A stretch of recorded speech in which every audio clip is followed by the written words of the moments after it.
ஸ்ரீகுருப்போ நம. ஆதித்யாஜ சோமாஜ மங்களாஜ புதாஜ ச குரு சுக்ரசனீபியச்ச ராகவே கேதவே நமோ நம. எல்லாம் வல்ல அம்மையப்பனாக விளங்கக்கூடிய சொர்ணாம்பிகை அம்பா சமேத வீமேஸ்வர பெருமானுடைய திருவடிகளை வணங்கி, என்னுடைய உபாசனை தேவதை அன்னை ஸ்ரீ வாராகி அம்பாளுடைய மலரடிகளையும் பணிந்து, உலகம் முழுவதும் வாழக்கூடிய என் அன்பு பக்தர்களே அனைவருக்கும் உங்கள் தாம்பரம் ஸ்ரீ வாராகி ஈசனேசன் சுவாமியினுடைய நல்லாசிகள், வாழ்த்துக்கள். ஜெய் வாராகி, ஜெய் வாராகி. குரு பயிற்சி ரொம்ப முக்கியமான ஒரு பயிற்சி. எல்லாரும் ஆவலோடு எதிர்பார்க்கக்கூடிய ஒரு பயிற்சி எதுன்னு கேட்டிங்கன்னா, உண்மையிலேயே அது குரு பயிற்சியாகத்தான் இருக்கும். எத்தனை பாவங்கள் செய்தாலுமே கூட, ரொம்ப கொடியவனாக இருந்தாலுமே கூட, தாய்க்கு பிறகு அவனை மன்னித்து ஒரு மனுஷனாக வளர்க்கக்கூடிய தகுதி ஒரு ஆசிரியருக்கு தான் இருக்குது, குருவுக்கு தான் இருக்குது. அதனால தான் ஒரு ஜாதகனை, லக்னத்தையோ அல்லது சந்திரனையோ எத்தனை பாபகிரகங்கள் சூழ்ந்தாலும் அந்த சந்திரனையோ அல்லது லக்னத்தையோ குரு பார்ப்பாரேயானால் அந்த எல்லா தோஷத்தையும், அந்த ஜாதகனுடைய தோஷத்தெல்லாம் குரு வாங்கிட்டு அவனை சுத்தமானவராக மாற்றிடுவார். அவ்வளோ பெரிய தியாக மனப்பான்மை உடையவர், உயர்ந்த நல்ல பண்புகளை உடையவர் தான் குரு. அதனால தான் நான் எல்லா இடங்களிலும் சொல்வதுண்டு, உங்களுக்குன்னு ஒரு குரு இருக்கணும், ஒரு குருவை பின்பற்றுங்க. குரு இல்லாத பாடம் குப்பையிலே. அப்படி உலகம் முழுவதும் வாழக்கூடிய நண்பு பக்தர்களே, குரு பயிற்சி 2025 மே மாதம் 11ஆம் தேதி மதியம் 1:20 குரு பகவானானவர் ரிஷப ராசியிலிருந்து மிதுன ராசிக்கு பயிற்சி அடைகிறார். இந்த ரிஷப ராசியிலிருந்து மிதுன ராசிக்கு பயிற்சி அடைகின்ற போது மிதுன ராசி அவருக்கு குளிர்ந்த வீடாக அமைகிறது. சிறப்பான முறையில் பொதுவாகவே உபய லக்னங்களில் இருக்கக்கூடிய கிரகம் நீர் ராசியில் இருந்தால் எப்படி ஒரு குளுமையான தன்மையில் இருக்குமோ, அது போல் மன மகிழ்ச்சியாக இருக்கும். பெரிய பெரிய கோவில் கும்பாபிஷேகங்கள் எல்லாம் கூட உபய லக்னத்தில் வைக்கிறது தான் சிறப்பு அப்படின்னு சொல்லுவாங்க. அதனால் உபய லக்னம் சிறப்பு. அப்போ குரு பகவான் ரிஷபராசியிலிருந்து மிதுன ராசிக்கு பயிற்சி அடைகிறார். இப்போ குரு பயிற்சி அப்படின்னு சொல்லிட்டாலே முதல்ல அங்கே நடக்கக்கூடிய விஷயம் என்னன்னு கேட்டிங்கனாக்கா, நிதி பற்றாக்குறை விலகும். மெயினாக பண பற்றாக்குறை.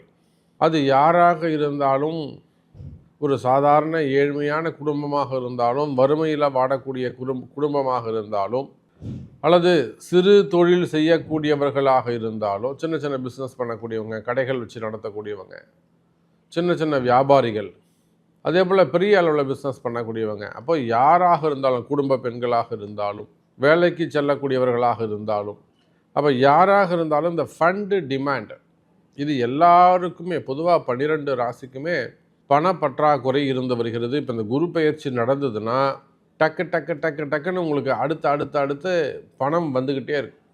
ஒரு இடம் விற்கணும்னு நினைக்கிறீங்க, நீங்கள் ஒரு ரேட் சொல்கிறீங்க, ரேட் படியலை, ரொம்ப அடிமட்ட விலைக்கு கேட்குறாங்க. இந்த குரு பயிற்சி அன்னைக்கு ஏதேனும் ஒரு சில பரிகாரங்கள் செய்வீர்களேயானால், வழிபாடுகள் செய்வீர்களேயானால் உங்கள் ஜாதகத்தை கொண்டு, அப்போ அந்த மாதிரியான தடைகள் எல்லாம் விலகும்.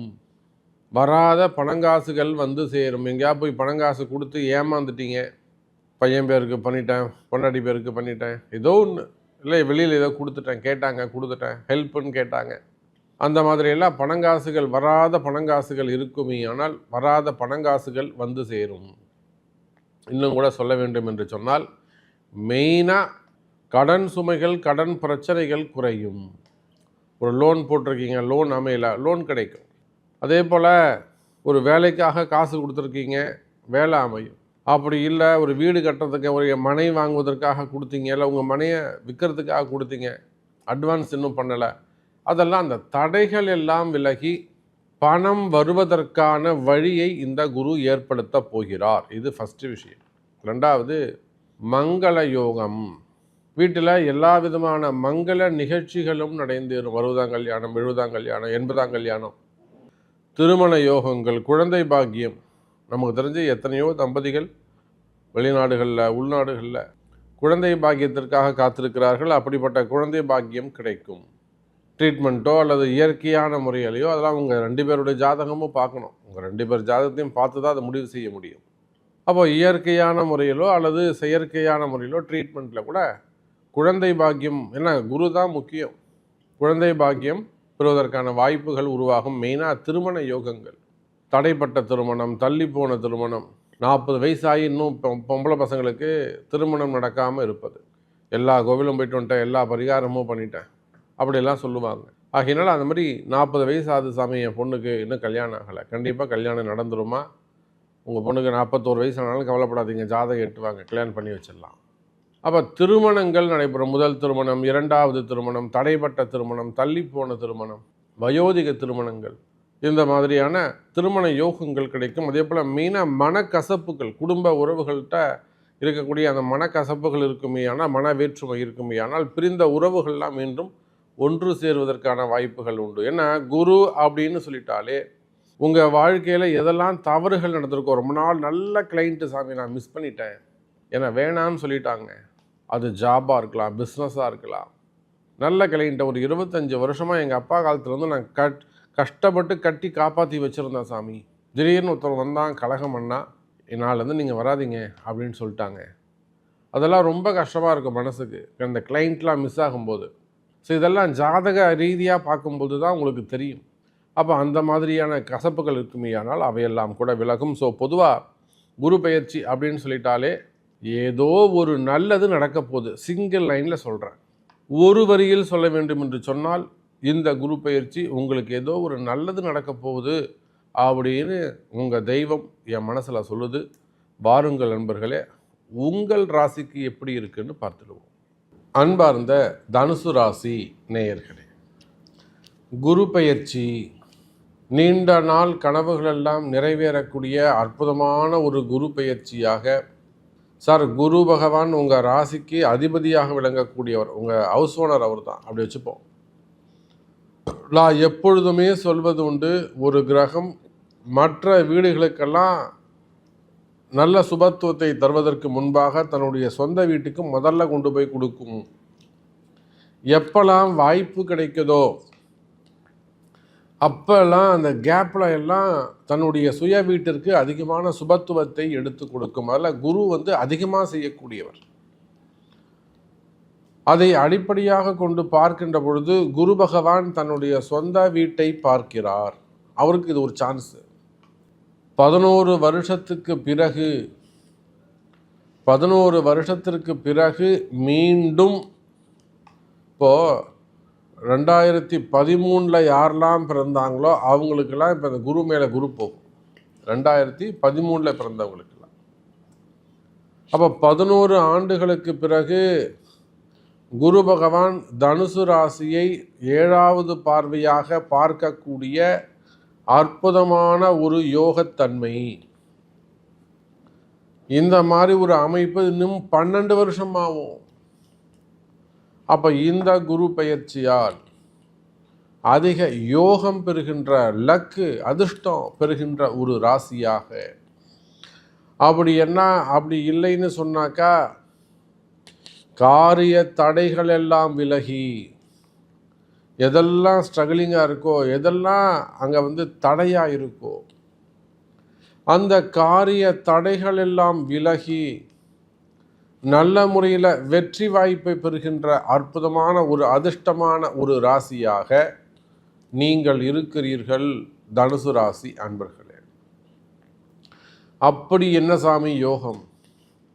நிச்சயமாக தனுசு ராசி அன்பர்களே, 7வது பார்வையாக குரு பார்க்கின்ற பொழுது உங்களுக்கு இருக்கக்கூடிய எந்த மாதிரியான கஷ்டங்களாக வேண்டுமானாலும் அது இருக்கலாம். உங்கள் ஜாதகமே ஒரு கொலாப்ஸான ஒரு குழப்பமான ஒரு ஜாதக அமைப்பாக இருக்கலாம். ஒரே ராசியில் ஒரு 5 கிரகம் இருக்குது, 4 கிரகம் இருக்கிறது. ஆனால் மொத்தமே ஒரு 2-3 கட்டங்களில் உங்கள் மொத்த கிரகமும் அமைஞ்சிடுறது. அப்படி இல்லைன்னு சொன்னாக்கா அசுபத்தன்மையான கிரகங்களில் ஆட்சி பலம் பெற்று இருக்கிறது. இல்லை உங்கள் ஜாதக அமைப்பு ஒரு அதிர்ஷ்டம் இல்லாமல் இருக்கிறது. அல்லது தசாபுத்தி நல்ல தசா நடக்காமல் இருக்கிறது. இந்த சனி தசை நடக்குது, சுக்கிர தசை நடக்குது, இல்லை குரு தசையை ராகு தசை நடக்குது. இந்த மாதிரியான தசையில் உங்களுக்கு ப்ராப்ளமாக இருக்கிறது. அல்லது அதில் புத்தியில் ப்ராப்ளமாக இருக்கிறது. 2 வருஷமாக இந்த சுக்கிர புத்தி நடக்குதுங்க, என்னை வச்சு செய்யுதுங்க சொல்கிறோம் இல்லையா? அப்போ அந்த மாதிரி தனுசு ராசி நேயர்களே, தசாபுத்தி கோளாறுகளாக இருந்தாலும் அல்லது ஜாதக சரியில்லாத ஜாதகமாக இருந்தாலும், அதிர்ஷ்டமே இல்லாத கிரக அமைப்புகளாக இருந்தாலும், உங்களுக்கெல்லாமே கூட நன்மைகளை செய்வதற்கான ஒரு தருணம் இந்த குரு பெயர்ச்சி. அப்போ உங்கள் ஜாதகம் சரியில்லைனாலும் அல்லது கிரக அமைப்புகள் சரியில்லைனாலும் தசாபுத்திகள் சரியில்லைன்னு சொன்னாலும் 7ஆம் இடத்திலிருந்து பார்க்கக்கூடிய குருவால் தனுசு ராசிக்கு கட்டாயம் ஒரு நன்மையாவது, குறைஞ்சபட்சம் மினிமம் ஒரு நன்மையாவது நடந்துவிடும். கவலை வேண்டாம் தனுசு ராசி நேயர்களே. கடந்த காலங்களில் 6ஆம் இடத்துல இருந்து வந்த குரு பகவான் அதே சமயத்தில் இப்போ உங்களுக்கு அர்த்தாஷ்டம சனி வேற நடந்துக்குது. சனி பகவான் 10ஆம் இடத்தை பார்க்க போகிறார். நீங்கள் வேணா எழுதி வச்சுக்கோங்க தனுசு ராசி நேயர்களே, நீங்கள் பட்ட கஷ்டங்களுக்கெல்லாம் நிலையான முன்னேற்றம், நிலையான வருமானத்தை இந்த குருவும் சனியும் கொடுக்க போகிறார்கள். அடுத்து என்ன நடக்க போகுதுன்னு இன்னும் உங்களுக்கு தெரியலைங்க. வாழ்க்கையில் அடுத்து என்ன மாதிரியான மாற்றங்கள் வரப்போகுதுன்னு இன்னும் உங்களுக்கு புரியலைங்க. சார், இந்த சனி பகவான் 10வது பார்வையாக ஒரு ராசியை பார்த்து சனி பார்க்கின்ற அதே கால நேரங்களில் சமமான ஒரு வருட காலம் குருவும் பார்ப்பாரே ஆனால், அந்த ஜாதகன் ரொம்ப கஷ்டப்பட்டாலுமே, அது ஆணோ பெண்ணோ, அந்த ஜாதகனோ ஜாதகியோ ரொம்ப கஷ்டப்பட்டாலுமே கூட, வேலையில், தொழிலில், குடும்பத்தில், வாழ்க்கையில் கஷ்டப்பட்டாலுமே கூட, சரியான அவங்க ஜாதகத்தை கணித்து அவங்க ஜாதக அமைப்புகளை நன்கு உணர்ந்து அதற்கு ஏற்ற ஒரு வழிபாடுகளை செய்வார்களே ஆனால், பரிகாரங்களை செய்வார்களே ஆனால், அந்த தனுசு ராசி அன்பர்கள் படக்கூடிய கஷ்டங்களுக்கெல்லாம் ஒருபடி நல்ல முன்னேற்றம், கடைசி வாழ்நாள் முழுவதும் கடைசி வரையிலுமே நிம்மதியாக இருப்பதற்கு நிலையான ஒரு வாழ்க்கை தன்மையை, நிலையான ஒரு வருமானத்தை கொடுக்கக்கூடியதாக இந்த கிரக அமைப்பு சனியும் குருவும் சேர்ந்து தனுசு ராசியை பார்க்கிறார்கள். அப்போ தனுசு ராசி நேயர்களே, இந்த குரு பெயர்ச்சியால் நிலையான வாழ்க்கை, நிலையான வருமானம், நிலையான தொழில் அமைப்பு, நிலையான ஸ்திரமான குடும்பம், ஸ்திரமான உத்தியோகம், இன்னும் சொல்லப்போனால் வேலை செய்கிற இடத்துல உங்களுக்கு ஏதேனும் பிரச்சனைகள் இருக்குமே ஆனால், என் பாஸ் என்கிட்ட சரியாக பேசலை, என்னுடைய மேனேஜர் என்ன சரியாக பேசலை, ரெகக்னைஸ் பண்ணல, ஆத்தரைஸ் பண்ணல, அந்த மாதிரிலாம் உங்களுக்கு ஏதேனும் பிரச்சனைகள் இருக்குமே, வேலையில் பிரச்சனைகள் இருக்குமே ஆனால், அல்லது கவர்மெண்ட் ஜாபாக இருக்கிறீங்க, ஒரு டிபார்ட்மெண்ட் வைஸ் நடக்கக்கூடிய என்கொயரிகளாக இருக்கலாம், இல்லை ஒரு ஐடி ரைடு, அதனால் ஒரு என்கொயரி, வம்பு வழக்கு, கோர்ட்டு கேஸு, கலகங்கள் ஏற்பட்டிருக்கலாம். அந்த மாதிரியான வம்பு வழக்குகள், கோர்ட்டு கேஸு, வீண் பழி, அவமானங்கள், தலைகுனிவு, செய்யாத குற்றங்களுக்கான தண்டனைகள், மெயினாக கேஸ் போட்டு இழுத்துனே போகிறது, வீண் செலவுகள், சம்மந்தமே இல்லாமல் யாரோ சாப்பிட்டு போகிறாங்க சாமி, வீண் செலவுகள், வீண் விரயங்கள், உடல்நிலை ஆரோக்கிய குறைவுகள், மனசில் பயம், மனசில் குழப்பம், டிப்ரெஷன்ஸ், இதெல்லாம் இருக்குமே. ஆனால் கவலை வேண்டாம் தனுசு ராசி அன்பர்களே, இந்த குரு பெயர்ச்சியால் அந்த பிரச்சனைகள் எல்லாம், தடைகள் எல்லாம் விலகும்.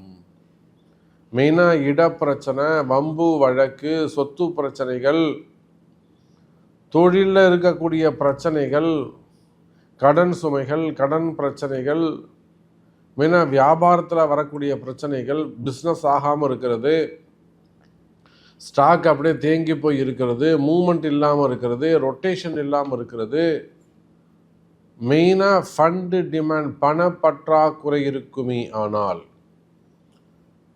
ஃபண்டு ஃப்ளோ அதிகரிக்க போது, கடன் சுமைகள், கடன் பிரச்சனைகள் குறையும். கவலை வேண்டாம் எனதருமை தனுசு ராசி நேயர்களே. அப்போ வேலைக்கு புதிய வேலை வாய்ப்புகள் உருவாகும். அதே போல் ஸ்டார்ட் அப் பிஸ்னஸ் பண்ணுறவங்க, ஐடியில் பிஸ்னஸ் பண்ணுறவங்க, ஐடியில் ஒர்க் பண்ணக்கூடியவங்க, நியூ பிஸ்னஸை ஸ்டார்ட் பண்ணக்கூடியவர்கள், விசா சம்மந்தப்பட்ட பிரச்சனைகள், பிஆர் அது சம்மந்தம் அப்ளை பண்ணியிருக்கீங்க, அது ஒரு என்கொயரி இருக்குது, டிலே ஆகுது, அது வெளிநாட்டில் ஏதேனும் வம்பு வழக்கில் போய் கேஸில் மாட்டிக்கிறது, அல்லது ஜாமீன், அடுத்த ஒரு என்கொயரி வருது, அதில் நம்ம பிரச்சனையில் மாட்டாமல் இருக்கணும் அப்படின்னு சொல்கிறது, இந்த மாதிரியான நன்மைகள் எல்லாம் நடைபெறும் தனுசு ராசி நேயர்களே. அப்போ வேலை சிறப்பானதாக இருக்கும், வருமானம் சிறப்பானதாக இருக்கும், யோகமான காலமாக அமைகிறது இந்த குரு பெயர்ச்சி. அதே போலத்தான் திருமண யோகம், குழந்தை பாக்கியம், இவை இரண்டும் கட்டாயம் உண்டு, மிஸ் பண்ணிடாதீங்க. குழந்தை பாக்கியம், திருமண யோகம் ரெண்டுமே இருக்குது, மிஸ் பண்ணிடாதீங்க, கண்டிப்பாக முடிச்சிருங்க. அப்போ நிறைய நிறைய நல்லது நடக்கக்கூடிய ஒரு ராசியாக தனுசு ராசி அமைகிறது. உங்களுக்கு என்ன வேணும், உங்களுக்கு என்ன நடக்கணும், நீங்கள் எங்கேருந்து பேசுகிறீங்க என்பதை பொறுத்து உங்களுடைய பிறப்பு ஜாதகம்தான் தீர்மானிக்கும். நல்லதே நடக்கட்டும் என்பதை சொல்லிக்கொண்டு மீண்டும் வேறொரு அற்புதமான பதிவில் சந்திக்கிறேன். நன்றி, நமச்சிவாயம். ஜெய் வராகி, ஜெய் ஜெய் வராகி.